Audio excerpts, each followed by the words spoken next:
I'm going to show you how to do 2-color brioche in the round. So I've started with just 50 stitches on my needle. I joined in the round and I knit 1 row. Now I'm going to show you how to do the setup for the brioche. So the first thing that you're going to do is you're going to knit 1 like normal. You're going to bring the yarn to the front between the needles, and then you're going to slip 1 as if you're purling. And then you're going to wrap the yarn around the right hand needle, so you bring it right back to the back, and then you're going to knit the next stitch.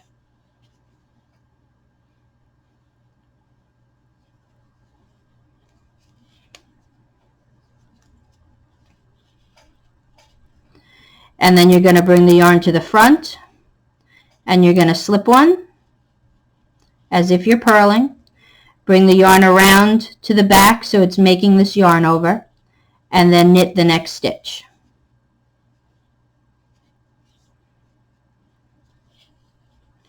Bring the yarn to the front, slip 1 as if you're purling, bring the yarn to the back, and knit 1.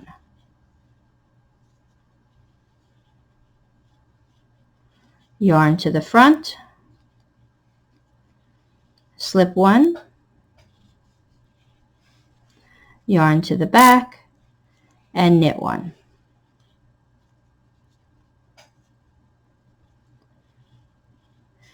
And then I'll show you what that looks like with continental knitting. So we pop the yarn to the front, slip 1, and as we move the yarn to the back, it automatically creates that yarn over. Knit 1, pop the yarn to the front, slip 1, and catch the yarn over. Knit 1. So the first row is your setup, and you're just going to be slipping 1, knitting 1. And you do want these yarn overs to be next to the stitch that you've slipped. That's very important.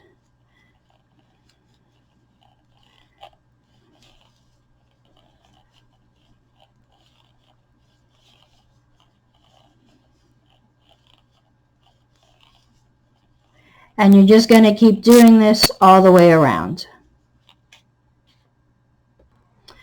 I've worked all the way around. I'm ending with the slip 1 yarn over. I'm going to move my needle over. Make sure you don't lose the yarn over when we do that. Now the next row we're going to start off where we're going to slip 1 again. So we bring the yarn to the front. We're going to slip 1. But now we're going to purl the next stitch. So we wrap the yarn around the needle, and then we bring it back to the front. So we've still done our yarn over. And then you're going to purl the slip stitch with the yarn over.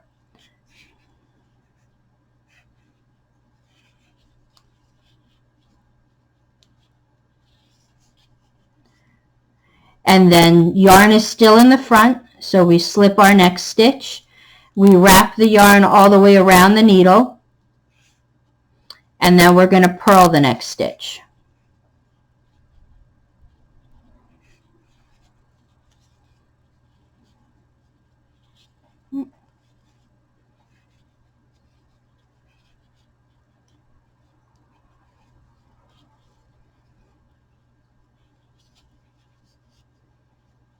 Yarn is still in the front, so we slip 1. We're going to wrap the yarn around our needle, and then we're going to purl 1.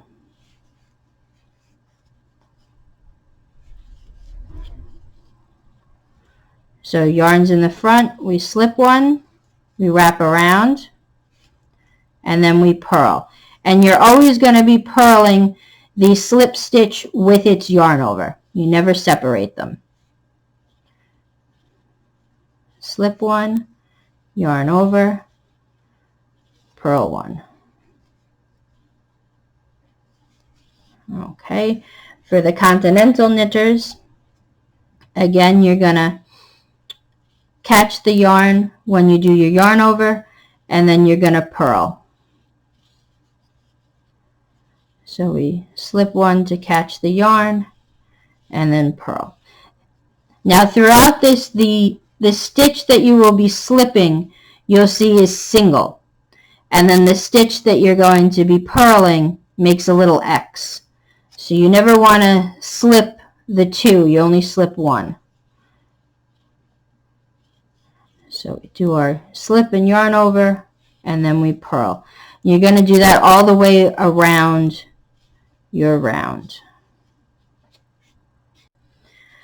Okay, I've slipped my marker, and now the next round we're going to add the next color. So I'm going to leave about a 6-inch tail, and I'm just going to start knitting with the new yarn. So the first stitch we're going to do was, and we're going to knit the slip stitch and its yarn over. And we're just going to wrap the yarn around, bring it through, and then off. And then we bring the yarn to the front, because we're going to slip one. Bring the yarn to the back and knit the next stitch.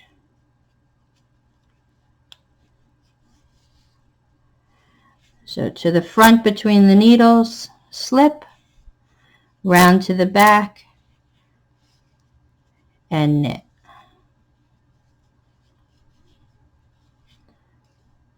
So throughout this, you're always going to be slipping one, wrapping the yarn around, and then either knitting or purling. And you're always going to knit or purl with the one, the strand that slipped and the yarn over.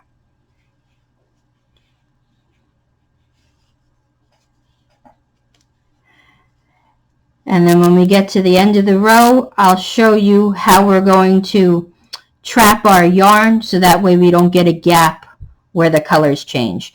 But when you look at this, you'll see now, since we're using the second color, we still have our single stitches, and then the doubled ones you'll see are one of each color.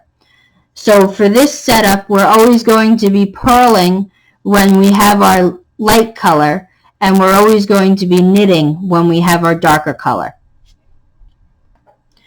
Okay, so I've gotten to the end, and I'm ready to pick up my next color. So what I like to do is I like to trap the old color underneath the new color. So I just make sure that my old color is underneath my new color. And I'm going to move to the front, and we're going to slip the first stitch with a yarn over. So we slip, and then we do our yarn over, and then we're going to just continue on doing what we're doing.